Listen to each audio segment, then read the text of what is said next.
এই জন্য সবাই মোহাব্বতে একবার বলি আল্লাহু আকবার। আমরা বান্দা হলাম আল্লাহ। সবাই বলুন আপনার আমার হায়াতের মালিক কে? বাবা তুমি যে বলো না কারণটা কি? তুমি এর মালিক কি অন্য কেউ আছে নাকি? কিছু কিছু প্রশ্ন আছে উত্তর না দিলে বেরামে ধরবে। কারণ আল্লাহ ও গো আল্লাহ ক্ষমা করে দাও, মাফ করে দাও। যতদিনে জীবন বিনা বাঁচিবে সুপথে চালাও, মাফ করে দাও। ঠিক না বেঠে? আল্লাহর নাম যখন হয়ে যায় বোবা কানা তেন্দা হলো ও আ করা লাগবে, কারণ রহমান রহমানি বেমেসাল। ঠিক না বেঠে? এই জন্য বাবা আগে এই জন্য শুকুর আদায় করলাম। এই মুহূর্তে খোলার পারের বাবারা কত লোক বিভিন্ন জায়গার মেডিকেলে বিভিন্ন ডিপার্টমেন্টে, কেউ কিডনির ব্যথায় হার্টের ব্যথা অসুস্থ হইয়া রইল। আমরা যে এখনো ভালো আছি, এখনো রাত্র 12টার পরও মাহফিল 12টায় মাহফিল বইয়া রইলাম, এখনো কথা বলে। তার মানে আমার আল্লাহ আমার প্রতি আপনার প্রতি রহমতের নজর দেয়। বান্দা বলে গেছি রে, আমার মালিক বলে না রে। ঠিক না বেঠে? ওরে এলাকার বান্দারা রে, দুনিয়ার নেতা ভালো সম্ভ্রান্ত পরিবারের লোকেরা আছেন, কাজ করলে বেতন দিব, কাজ না করলে বেতন দিব না। দরখাস্ত ছাড়া যদি অনুপস্থিতি থাকো সর্বপ্রথম বেতনটা বন্ধ, সুযোগ মোতাবেক ট্রান্সফার করবে হিল ট্যাক্সে। বাবারে বাচ্চা তো না করলেও কেউ দুধ দেয় না। দুনিয়ার প্রশাসন আসামি ধরলেই পুলিশের প্রমোশনটা বাড়ে। বন্ধু কাজে আসো আর নাই তোমার বিল নাই। টাকা থাকলে বন্ধু পাওয়া যায়, টাকা না থাকলে বন্ধু পাওয়া যায় না। তার মানে স্বার্থের দুনিয়ায় এক চুল পরিমাণ কেউ কারো সাথ দেয় না। আরে বক্তারে হাদিয়া না দিলে বক্ত তোর এখানে ও আ করবে না। ঠিক না বেঠে? দুনিয়ার সব স্বার্থের পাগল, কিন্তু তোমার মালিককে আমার মালিককে। নামাজটা ফরজ করলো আল্লাহ। আরে আমি বাইর মাহফিল আইলাম, এখানে বাইর লাভ আমার লাভ, আমি হাদিয়া পাবো। বাইর লাভ মাদ্রাসার প্রচার হলো, এলাকার একটা কল্যাণ হলো, সমাজের মানুষের লাভ কি রে? একবার সজাগ থাইকা আমার আল্লাহরে ডাকলেই সওয়াব রে। তো সবাই তো সবার স্বার্থে বইয়া রইলাম। এবার বলে রহমান রে তুমি নাই আমার মালিক,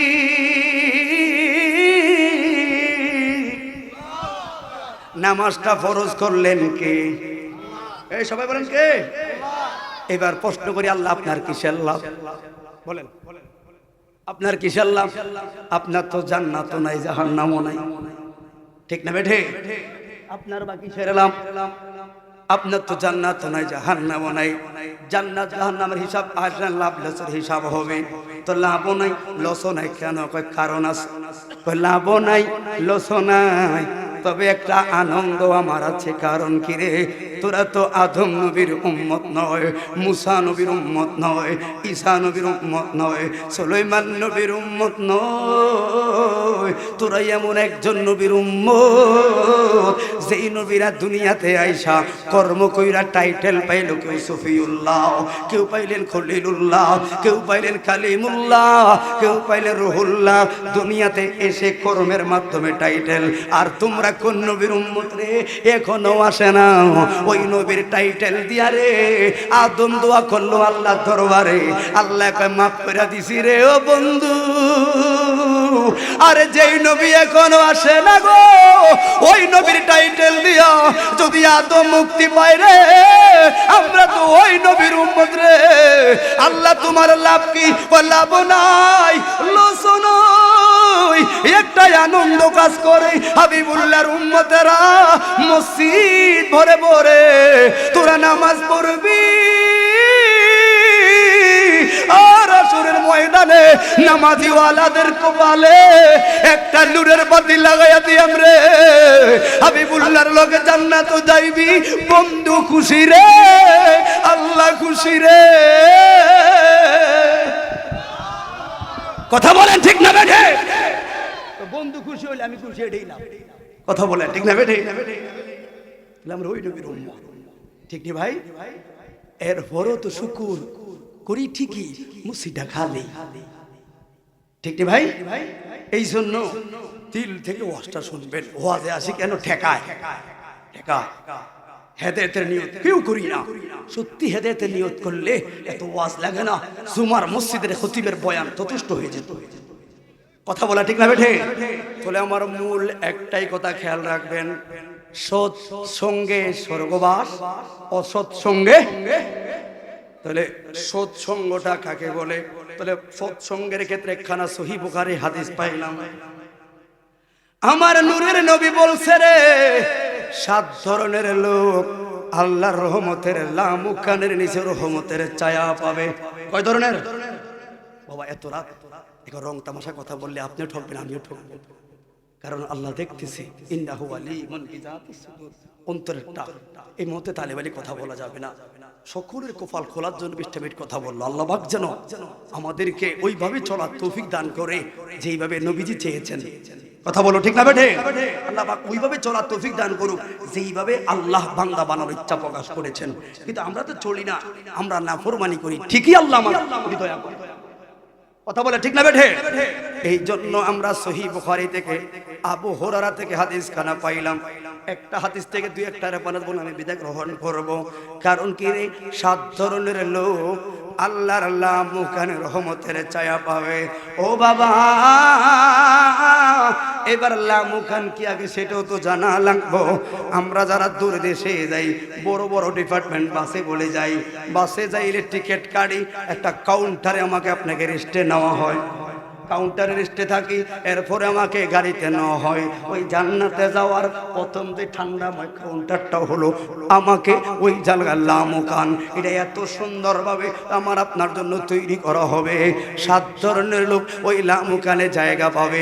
এই লামুকানটাই হলো আপনার জান্নাতে যাওয়ার রেস্ট হাউস। আল্লাহু আকবার, রেস্ট হাউস। এবার সবাই একটু মনে মনে, মালিক রে, ওই লামুকানে কি আমারে তুমি কবুল করছো নি? 7 ধরনের লোক আল্লাহর লামুকানের রহমতের ছায়া পাবে। যেদিন লা জিল্লুহু ইল্লা ফি জিল্লুহু, যেদিন আমার আল্লাহর রহমতের ছায়া ছাড়া আর কোন ছায়া থাকবে না রে। ও জগতের মানুষ রে, ইয়াউমা লা তামলিকু নাফসুন লিনাফসুন শাইআ, যেদিন আমার মা আমারে ভুলে যাবে, যেদিন আমার স্ত্রী আমারে ভুলে যাবে, যেই দিন আমার আপন ছেলেটা, যেই ছেলের ডক্টর বানানোর জন্য, যেই ছেলেটার ইঞ্জিনিয়ার বানানোর জন্য আমি মাথার ঘাম পায়ে পালাইছি, দিন নাই রাত নাই আমার পুতের ভালো রেজাল্ট লাগবো, ওই দিন আমার ছেলেটা আমার দিকে বলাইয়া যাইব রে, ঠিক না বেঠে? ওই দিন আমার ছেলেটা বড় স্বার্থপর হয়ে যাবে। আলাই এরপরে আমি আমার মেয়েকে দেখবো, মা, মা গো, বাবাই বড় বিপদে পড়ে গেছি গো মা, একটু যদি বাবার দিকে রহম করতি। কি বাবা, ছোট্ট একটা আমল যদি বাবাকে দিতে উপকার হতো। 18টা বছর তোরা আমি পালন করছি রে মা। ওই দিন মেয়েটা আপনার উল্টা ঘাড়ে ভাড়া দিয়ে কইব, কে কইছে আমার বেপরদায় রাখতা, এখন না আমিও তো মামলায় আটকানো, ছাড়তাম না তোমারে, ঠিক না বেটি? স্ত্রীর কাছে যাইবা, বিবি রে একটু যদি আমার দয়া করো। বিবি বলবে, কে কইছে আমারে পর্দার বাহিরে রাখতা, কান্দির ঘরে আমার ট্রেটিং করাইতা, আমারে পর্দায় রাখো না, খবর আছে তোমার। বন্ধু রে, দিশে হারার মুহূর্ত, নাফসে নাফসির বীরে আমরা সবাই কানবো, একজনকে শুধু খুঁজবো, কই গো মা আমেনার নয়নমণি, চিনলাম না আপনারে, চিনলাম আমার ছেলে রে, চিনলাম না নবী রে, চিনলাম আমার মেয়েকে, চিনলাম না নবী রে, চিনলাম আমার স্ত্রী রে, ভাবছিলাম এরাই আমার আপন, এরাই আমার আপন, কিন্তু এখন মরার কালে হাসরটা তুমি বাদ দাও, মরণ কালে আজরাইল চাপ দিব, পিল পিল করে তাকায়া থাইকাম, আমার কোটি টাকা কোনো কাজে আইতো না গো।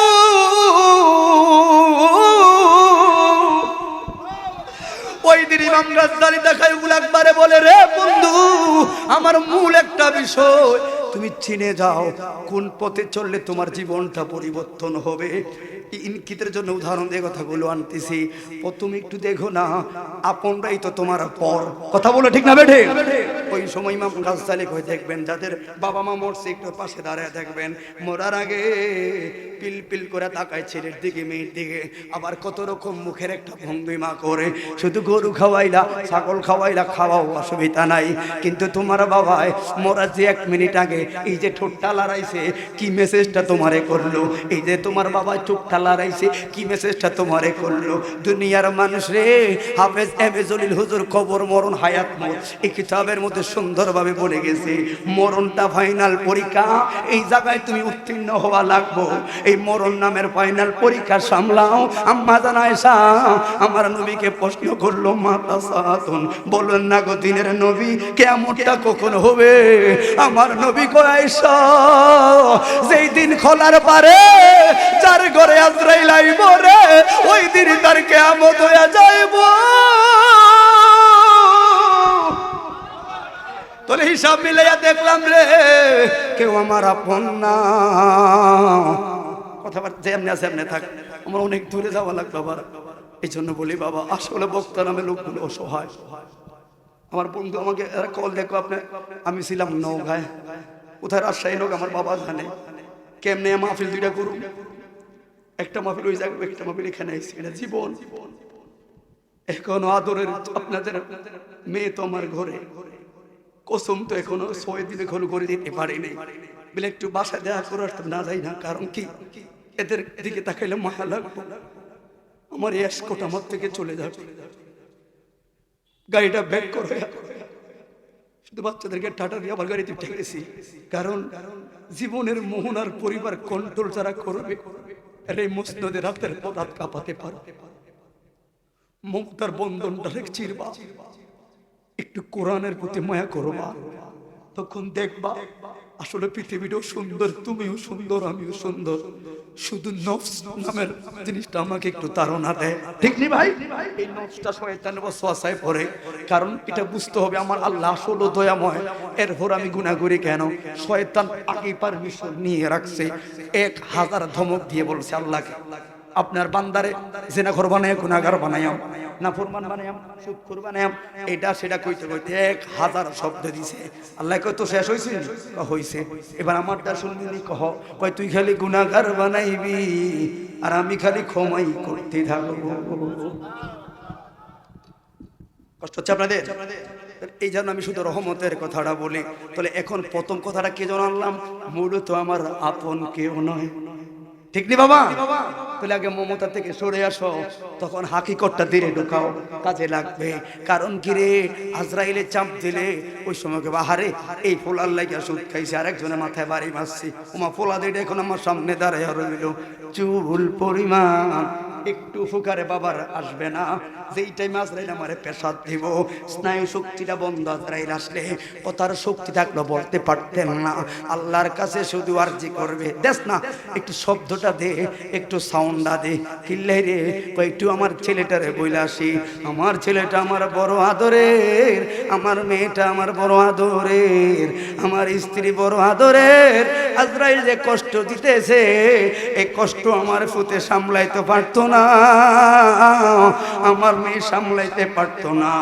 একটু জবানটা দেস না রে, আমার মেয়েটারে কই মা, আমার ছেলেরে কই বাবা, আজরাইলে পেশান কঠিন রে, মসজিদটা সারিস না রে,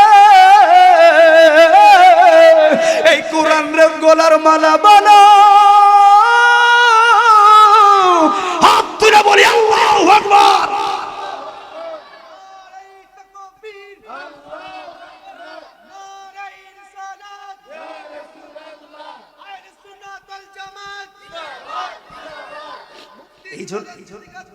তোলে বাবা, আমার আগের বক্তা ফারুক আজমের কথা তুলছে, পরবর্তী বক্তা কিন্তু কথার ফিনিশিংটার দিকে খেয়াল রাখা লাগে। ওই কথার ধাঁধে শুধু একটু কথা বলে যাবো। আর আমার কথার বিষয় একটা, সৎসঙ্গে স্বর্গবাস, অসৎসঙ্গে সর্বনাশ। কোরআনের সাথে লাগলে তোমার দিলটা কোথায় যাবে, আর এটা বিরোধিতা করলে তুমি কোথায় যাবে? এটা কোন কোরআন? এটা কোথায় থেকে আসলো? তোমার ঘরে বাদ খেয়াল করবেন, আপনার বাচ্চা নতুন বছর উপলক্ষে বাচ্চার বই কিনলেন কত? 10,000 টাকা দিয়ে দামি দামি বই কিনছেন। কোরআনের দাম কত? 200 টাকা। কত? 200 টাকা। 30 পারা কোরআন পাওয়া যায় 200 টাকা। আর বাচ্চার ক্লাস 5 এর বই কিনলেন কত? 5,000। তো নিয়ম অনুযায়ী মূল্য তো ওইটারই হবে, ওইটারই হবে। সকালবেলায় দুপুরবেলায় প্রাইভেট মাস্টার রাখো, এই মাস্টার না টাকার সমস্যা নাই, মাগার বাচ্চার সিলেবাস কমপ্লিট করাই লাগবো, কারণ বাচ্চার আগামীতে আরো ভালো রেজাল্ট করা লাগবো। কেন এত মায়া? ছেলেটার ক্যারিয়ারটা গঠন করার জন্য। তো বাবা রে, ওই জীবনের শেষ দিন মালাকুল মুতাইলে তোমার সামনে সকল খাতাগুলো ওপেন হয়ে যাবে। ওই সময় দেখবা তোমার ছেলের খাতায় 100 তো 100 পড়লো, তোমার মেয়ের খাতায় 100, স্ত্রীর খাতায় 100, ছোট ভাইটা তোমার টাকা ইঞ্জিনিয়ার, তার খাতায় 100, কিন্তু আমরা বাবা নামের বোকাদের খাতায় শুধু 0। কথা বলে ঠিক না বেটা? বাবা জাদু সোনামণি বলে ডাক দেয়। আখির নবীর কারণে আমার আল্লাহ নবীর উম্মতের কত মায়া করে ডাক দেয়। কিন্তু এক জায়গায় শুধু আল্লাহ বললেন, ইয়া আইয়ুহান নাস মা গররাকা বিরাব্বিকাল কারীম। ইয়া আইয়ুহান নাস, ও মানুষেরা, মা গররাকা বিরাব্বিকাল কারীম। কারে পাইলি? এমন কারে পাইলি? আমার মতো মালিক রে তোরা ভুলে গেলি। কুল আসমান জমিন সব দিলাম, এই কুল কায়নাত দিলাম রে, তোরে মানুষ বানাইলাম। বান্দা মনে রাখ, বান্দা মনে রাখবি, 50 বছর হইলে হার্টে সমস্যা দেখা দিলে তুমি মিলাদ পড়াও, মসজিদের ইমামকে ডাক দাও, আব্বার জন্য দোয়া করবা, কালকে বাবার রিং পরাবো। আমার আল্লাহ কো বান্দারে 50 বছর পরে হার্টে রোগে ধরা খাইলো, এখন এই মসজিদে হুজুরের থেকে দোয়া চাইলি। আর 50টা বছর আমি আল্লাহ তোর হাতটারে রহমতের নজর দিয়া রাখছি, কই একটা সেজদা তো আমি আল্লাহরে দিলি না। আমি আল্লাহর একটা সেজদা তো দিলি না। কেমনে রে পাইলি? কেমনে রে তোরা ভুলে গেলি? তবে মনে রাখ, ইন্না বাতশা রাব্বিকা লাশাদীদ। দেরি হলো, আমার ধরাটা বড় শক্ত। আমরা জান্নাত হাসিল করতে চাই কি চাই না? কথা বলো, চাই কি চাই না? তাহলে এবার সততার দিকে আসো। হাদিসের কথা মূল একটাই জায়গা, আমার মরণ সুন্দর, কবর সুন্দর, এই জন্য তো কোরআনের পাখিদের সাথে লাগলাম। 1 নাম্বার, ওই যে 7 ধরনের মতো 1 নাম্বার হলো ইমামুন আদিলুন, একজন ন্যায় নীতিবান লোক। এখানে অনেক সিনিয়র পার্সন আছেন, এই জন্য ন্যায় নীতিবান যারা, ন্যায় শাসক যারা, লামুকানে রহমতের ছায়া পাইব তারা। এবার বন্ধুরে, ন্যায় নীতিবান কাকে বলে শুই না যাও, ও যুবকের দল। ন্যায় নীতিবান হতে গেলে তোমার কি হওয়া লাগবে? ওই ন্যায় নীতিবান লোকেরও কিছু আদর্শ থাকা লাগে। আদর্শের মধ্যে 1 নাম্বার হলো ইত্তাকুল্লাহ, আল্লাহকে ভয় করা লাগবে। এটা মাদ্রাসার মাহফিল, চাইলে আপনি ইচ্ছা করে কথা বানানো বলতে পারবেন না। এই জন্য সহিহ বুখারী থেকে সালাত অধ্যায় থেকে কথাটা বইলা যায়। 7 ধরনের মধ্যে 1 নাম্বার হলো ইমামুন আদিলুন, ন্যায় বিচারক রে, ন্যায় নীতিবান হওয়া লাগবে। এবার যিনি ন্যায় নীতিবান, উনি রাষ্ট্রীয় ক্ষেত্রে হতে পারে, চেয়ারম্যান, মেম্বার, এমপি, এমনকি ঘরের যিনি প্রধান, ওনার ক্ষেত্রে হতে হবে। অতএব যিনি ন্যায় শাসক, যিনি শাসক মানে পরিবার চালায়, রাষ্ট্র চালায়, দিন চালায়, সংসার চালায়, মহল্লা চালায়, ওনাকে ন্যায় আদর্শবান হওয়া লাগবে। তখন সাদা প্রজাগুলো শান্তি পাবে। এই জন্য বাবা মনে রাখবা, ওনার সততার কি লাগবে? ওই 1 নাম্বার হলো ইত্তাকুল্লাহ, তাকওয়াটা হওয়া সুন্দর লাগবে প্রমাণ। এই জন্য বাবা, এই হাসিয়াতে পাইলাম রে উমর ফারুকের জবানায় গো, ইত্তাকুল্লাহ কারে কয়, তাকওয়া কারে কয় শুই না যা। এই কোরআনের পাখিরাই আছে, গহীন রাতের অন্ধকার আয়া দেখবি ছোট্ট একটা কম্বল গাদ দিয়ে বাচ্চাগুলো শুয়ে থাকে। তো আমরা তো মাদ্রাসা আমি দেখি কেমনে জানি শুয়ে থাকে, এদের শোয়াগুলো দেখে রাতে বড় স্বপ্ন জাগে।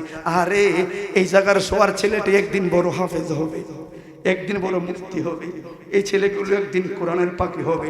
আশেপাশে জায়গা দিয়ে হাঁটে, যেই জায়গা দিয়া যায় আপনি জানেন না, আপনি মাদ্রাসার বিরোধী, অথচ ওই ছেলেটা যাওয়ার কারণে আপনার বাবার কবরে আযাব 40 দিনের জন্য মাফ করে দিছে। আপনি জানেন না, 2টা টাকা মাদ্রাসায় দেন না, অথচ এই বাচ্চাটা ভুল একদিন আপনার বাবার কবরের সামনে গিয়া খেলতে গেছে। আমার আল্লাহ কোরআনের পাখির ইজ্জতে 40 দিনের জন্য আযাব বন্ধ করে দিল। ওরে তুমি জানো নি যেই দিন ওই রাস্তা দিয়া যায় ফেরেশতারা নূরের পাখা বিছাইয়া দেয়। কারণ কোরআন এমন একটা কোরআন, এই কোরআনকে যত চেষ্টা করবে ব্যর্থ হবে, কারণ এটার হেফাজত আমার আল্লাহ নিজেই গ্রহণ করেছে। ঠিক না বেঠে? পারবে না, পারবে না। তাহলে এই জন্য বুখারীতে 1 নাম্বার হলো ইমামুন আদিলুন, ন্যায় শাসক, ন্যায় নীতিবান লোক। কথা বলুন ঠিক না বেঠি? এবার একটু মিলা হবেন। তাহলে ন্যায় নীতিবান হতে গেলেও 7টা গুণ আপনার লাগবে। 1 নাম্বার হলো ইত্তাকুল্লাহ, খোদার অনুগত থাকা লাগবে, খোদা বিরোধ চরিত্রবান হওয়া লাগবে। এবার আসো ওমরের সততার ক্ষেত্রে কি আর 15 মিনিটে কথাটা চলে যাবে। ওই আমারে জবানায় গো ও বন্ধুরে, ইয়ামানের 2টাই গোত্র ছিল, হামিলিয়া গোত্র আর জাবেরিয়া গোত্র। 2টা গোত্রে 2টা সরদারের ছেলে ছিল। এবার সরদারেরা ঈদ উপলক্ষে পোশাক কিনে, এই যুবক একটা পোশাক কিনা একটা জিহাদের ডাক দেয়। আমার পোশাকটাই হলো ইয়ামানের মধ্যে সবচাইতে দামি রে, এটার বিরুদ্ধে যে যাইব তার বিরুদ্ধে জিহাদের ঘোষণা। এবার হাজামিলিয়া গোত্রের ছেলেটা ডাক দিয়া বললেন, আমার পোশাকটাই হলো দামি, এটার বিরুদ্ধে যে যাবে তার বিরুদ্ধে জিহাদ। 2 জনে জিহাদ লাগাইয়া দিল। ওমর ফারুকের গভর্নর ডাক দিয়া বলেন, এই জমিদারের ছেলেরা, তোমরা ঝগড়া করবা না, তোমরা বিবাদ করবা না। তোমরা কি জানো নি আল্লাহর নবীর সাহাবী হযরত ওমর ফারুক, যার উপাধি হলো আল ফারুক, সত্য মিথ্যার যাচাই করনে ওয়ালা। ওমর ফারুক এমন রে, আপন আপন লোকদের ক্ষেত্রে ছাড় দেয় না, হুকুমের ক্ষেত্রে 1 নাম্বার। তো আমি একটা প্রস্তাব জাহির করতে চাই, তোমরা 2টা যুবক তোমাদের দামি কাপড় লইয়া ওমর ফারুকের দরবারে চলো। ওমর যেটারে নাম্বার 1 বলবে মানবিনি। এরা কয় হ মানাই লাগবে, কারণ অদ্য পৃথিবীর শাসক, পুরা পৃথিবীর অর্ধেক যিনি নিয়ন্ত্রণ করলেন ওমর। ছেলেরা ভাবে কেমন না জানি একজন শাসক। খেয়াল করবেন কার সঙ্গে চলেন।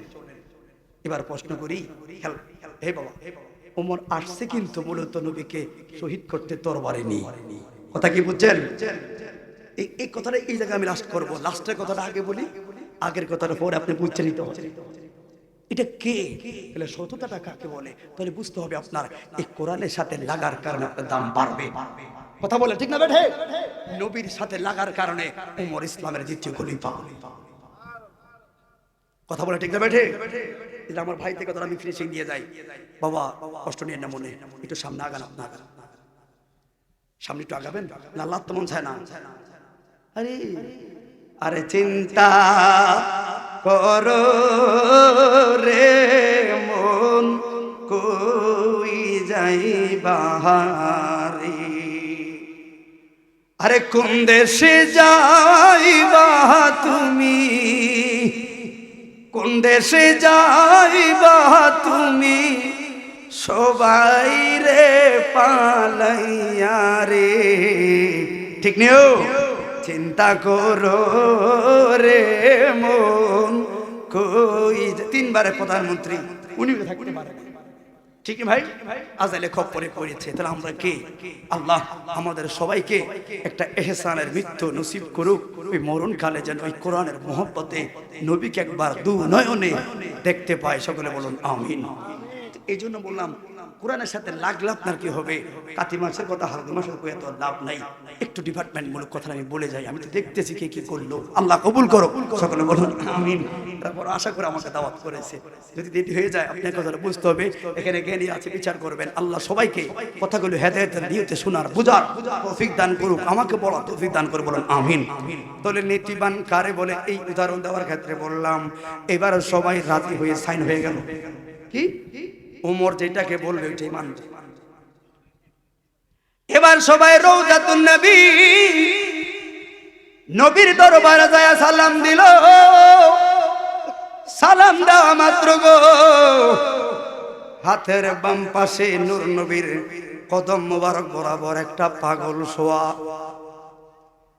যার ছেঁড়া পাঞ্জাবি রে, যার ছেঁড়া টুপি রে, ছেঁড়া একটা লুঙ্গি পইরা, একটা তাবু ইটা মাথায় দিয়া নবী রওজার কাছে ঘুমায়া রইলেন। জমিদারের ছেলেরা বলে পাগল ছাগল, থাকার জায়গা তো এই জায়গা না গো, এই জায়গা বড় প্রেমের জায়গা। আর একজনে বলে এত কথা কয়ে তো আমগুলো আমরা যেই কাজে ওই কাজে যাই। জিয়ারত করলো গো, জিয়ারত কইরা এবার এক একজনের মনের ভিতরে কত বড় জানি সিংহাসন, যিনি অর্ধ পৃথিবীর শাসক, যিনি আমিরুল মুমিনিন খলিফা ওমর, যেই রাস্তা দিয়া যায় শয়তান যাইতো না, যার ইসলাম কবুলে এই পার্লামেন্টে প্রথম আজানের ধ্বনি হয়েছে, কোরআনের ইজ্জতে মক্কায় প্রথম আজানটাই ওমরের নেতৃত্বে হয়েছে। ইসলাম কবুল করবে আর দারুণার কানে আস্তে করে আজান দেওয়া লাগতো না, ওমর দাঁড়ায় রয়েছে। তো লোকেরা কয় ওমর শক্তিশালী, তরবারিটি ফালাইয়া দিয়া এমনি দাঁড়ায় রয়েছে। কয় কারণ তরবারির চাইতে ইমানের চেতনার জোরটাই বড় জোর, ঠিক না বেঠি? ইমানের চেতনা। ওমর একটা কথা বললাম, এমন কোন কি কোনো খেলোয়াড় আছে কুরাইশের? ওমর দাঁড়ায় রয়েছে, নবী আজান দিছে, কেউ পারলে আসো, একদিনও কেউ সামনে দাঁড়ায় নাই। ইসলাম বড় মায়ার রে, যে বুঝিতে পারে, জীবন যৌবন সঁপে দিল,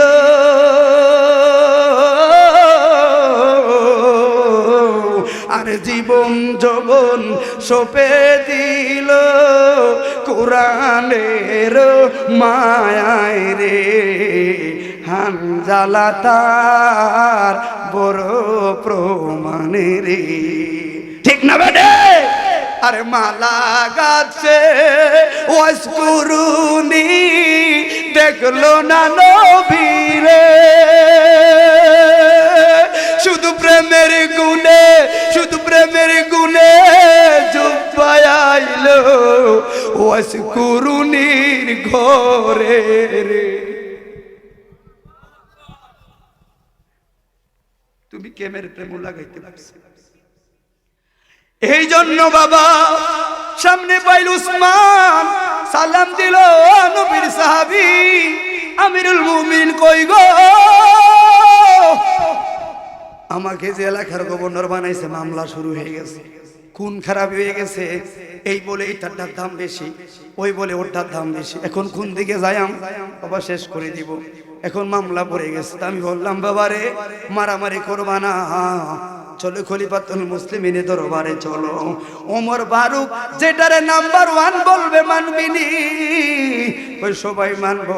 এই দেখেন ফাইল লইয়া আইলাম, এবার সমাধানটা করে দাও। ছেলেরা শুধু ফারুকে আজমের মসনদ, কেমন সিংহাসন হবে গো, আবার কেমন না জানি মুকুট হবে, অর্ধ পৃথিবীর শাসক কেমনে জানি ক্ষমতাটা চালায়। উসমান ডাক দিয়া কই, ইয়ামানের জমিদারের ছেলেরা তোমরা কি ওমরকে দেখো নাই গো? কই এখনো তো মসনদে যাও নাই, সত্যি বলো দেখো নাই? কয় না। তোমরা কেন আইছো? কই কার জামাটা সুন্দর, ওমর যাচাই করে দিতে হবে। এবার বাবারা উসমান মুস্কি হাসি মেরে বলে, ওই ইয়ামানের যুবকেরা, শিক্ষিত ছেলেরা, আবার বলি তোমরা কি ওমরকে দেখো নাই? আরে না, এখনো দেখি নাই। রওজায় যখন ঢুকা গেছো আশেপাশে কি কেউ পড়ে নাই? কই দেখলাম একটা পাগল রে, চেরা পাঞ্জাবি, চেরা টুপি, চেরা জুব্বা, একটা ইট মাথায় দেয়া রইল। কই তোমরা কি বললা? পাগল বললাম। উসমান চোখের পানি চাইরা কয়, প্রেমের দরবারে মন রে, আরে ডার কেউ নাই রে, চেরা টুপি, চেরা পাঞ্জাবি, চেরা লুঙ্গি পইরা কদমের রোজার কাছে শুয়ে রইল। এটাই আর কেউ নয়, আল্লাহর নবীর কলিজার টুকরা, অর্ধ পৃথিবীর শাসক ফারুকে আজম ঘুমায়া রইছে। হাত তুলে বলি ইয়া রাসূলুল্লাহ। ওমা এখন শিক্ষিত ছেলে একজন আরেকজনে কয়, আঙ্গো ফাইল দেন। কেন? আমরা বিচার পাইয়া গেছি। কি রে, মামলাই রাস্তা তো অনুজা আছে না, এখনো যা আছে না তোর? এই কথাটা বলে শেষ করি। এখন তোমরা ওই পর্যন্ত যাও নাই, ঠিক নেই বাবা? তোরা কস বিচার আগে গেছে, কি রে, কি কস? কথাটা দুই কান করে না প্লিজ। আমরা আমাদের ফাইল দেন, আমরা বিচার পাইয়া গেছি। এখনো তোমার ফারুক দেয় না। আল্লাহ দোহাই কথাটা সামনে নিয়ে লজ্জা দিয়ে আমরা বিচার পেয়ে গেছি। উমরের কাছে যাওয়ার আগে একজন যুবক আরেকজনকে বুকে ধরে কয়, ভাই তুই পাই সত্যি বিচার? কবি ন্যায্য বিচার পেয়েছি আলহামদুলিল্লাহ। উসমান কে এখনো যাও নাই। ওই কথাটা উমর পর্যন্ত নিয়ে লজ্জা বাড়াইয়েন না। অর্ধ পৃথিবীর শাসক, চিরা পাঞ্জাবি, চিরা টুবি, চিরা লুঙ্গি পরে যদি ঘুমায়, ইয়ামানের গোত্রের ছেলেরা কার কেমন পোশাকের বিচার দিতে আসলো? বুঝালাইছি নবীর দরবারে এসে একটা জিনিস বুঝালাইছি, পোশাকে আলিশোনা তাই আসল সৌন্দর্য নয় রে, সৌন্দর্যটা হলো ইত্তাকুল্লাহ।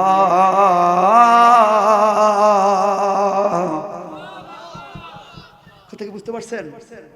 ইত্তাকুল্লাহ, খোদা বিরু চরিত্রবান, এটা মূল সুন্দর কথা বলে, ঠিক না বেঠে? এবার আমি সময় নেই তো আর এদিকে যেতে পারবো না। তাহলে কি বুঝতে পারলেন? আপনি একটু বলেন, ওয়াজ করলে না বুঝেন অনর্থক অনর্থক। তাহলে একটু বলি এটাই আপনাকে, দেখেন অর্ধ পৃথিবীর শাসক হওয়ার পরেও রোজার সাথে লেগেছিল। আর এই লোকগুলো ওনার বিচার ছাড়া পাচন ভঙ্গি চলার স্টাইলে তারা নিজেকে সংশোধন করে নিল। এবার আসুন তাহলে উমর কাছে যাই। উমর, তুমি বা কেমনে এত পরিবর্তন হলে? তুমি না ছিলে কোরাইশের লিডার নেতা? কেন?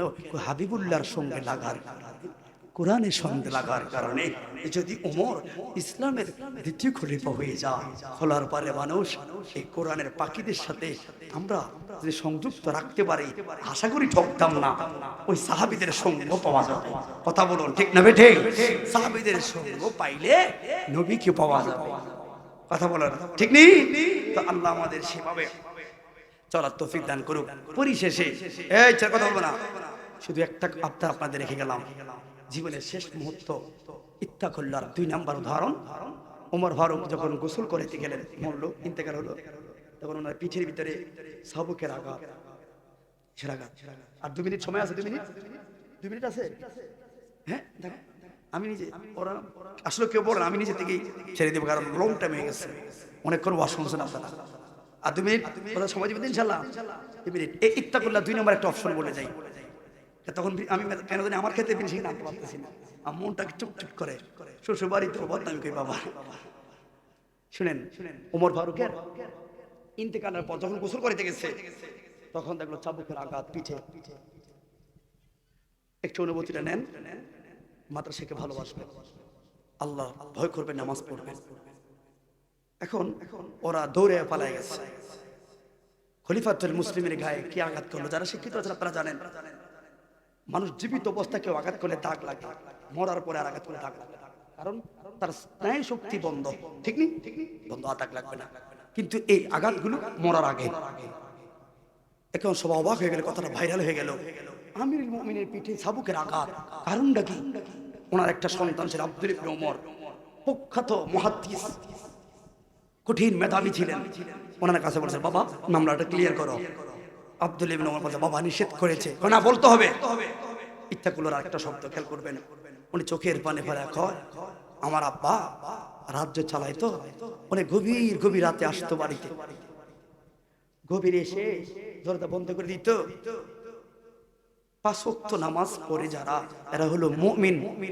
আর আল্লাহ ওয়ালা ওলি আল্লাহ থেকে একটা ইবাদত করা লাগে। আমি দেখতাম আমার আব্বা ওমর ফারুক দরজা বন্ধ করে চাবুক হাতে নিত, নেয়া নিজের পিঠের মধ্যে বাড়ি দিয়ে বলতো, ওমর এত স্বার্থপর কেমনে হয়ে গেলি? কেমনে তুই আমার মালিককে ভুলে গেলি? দুনিয়ার মোহনায় পড়ে গেছ ওমর, আল্লাহকে ভুলে গেলি। সারাদিনে একটু জিকির করলি না, সারাদিন একটু নবীকে ডাকলি না, এত ভিড়ে পড়ে গেছে ওমর, এত স্বার্থপর হয়ে গেলি ওমর। আব্বার নিজের পিঠে নিজেকে চাবুকের আঘাত দিয়ে বলতো, ওমর কেমনে রে তুই নবীরে ভুলে গেলি? কেমনে রে দুরূদ ভুলে গেলি? আসলে রাজ্য পরিচালনা ব্যস্ত হয়ে গেছিল ওমর। এই জন্য বলি, ওমরের মতো একজন লোক যদি ফরজের পরে রাজ্য পরিচালনা করেও তাসবিহ তাহলিল পড়তে সময় পায় না, নিজেকে আঘাত করে, আপনার জীবনটা কেমনে চালাবেন? আপনি কেমনে চললে সেই আসহাবিকাল হুজুর বিআইহিম ইক্তাদাইতুহুম ইহতাদাইতুহুম, নবী যে বলে গেছে আমার এক একজন সাহাবী আকাশের তারা, একজন অনুসরণ করলে আমাকে পাইবা। অতএব আমরা একজন সাহাবী অনুসরণ করে দেখলাম আমার জীবনটা মিলেনি, দেখলাম আমি জিরো। অতএব একটু সংশোধন হয়ে আসো, এসে আল্লাহর পথে আসো। মহাব্বতে সবাই বলেন ইয়া নবী।